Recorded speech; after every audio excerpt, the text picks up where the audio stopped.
Hello friends, welcome back to the my new video guys and my YouTube channel guys. Today friends, we are going to talk about guys how can we on guys color correction in our MI phone device. Friends, you want to on guys your phone color correction in your MI phone device. So how can you on guys your phone color correction? Today friends, I will show you. I will tell you. So first of all guys, you will have to turn on guys your phone setting. After on phone setting guys, scroll it and friends you can see guys phone guys this type of setting. So guys, you will have to click on guys phone additional setting. Then guys scroll it.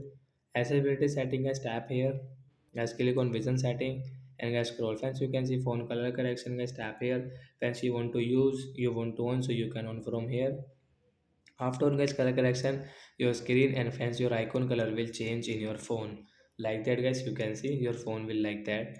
So like that guys, we can on guys color correction setting guys in my phone device and friend we can use it. So that's it guys. Thanks for watching the video guys. I hope friends you understood how to on color correction and how to use in my phone device. Bye guys.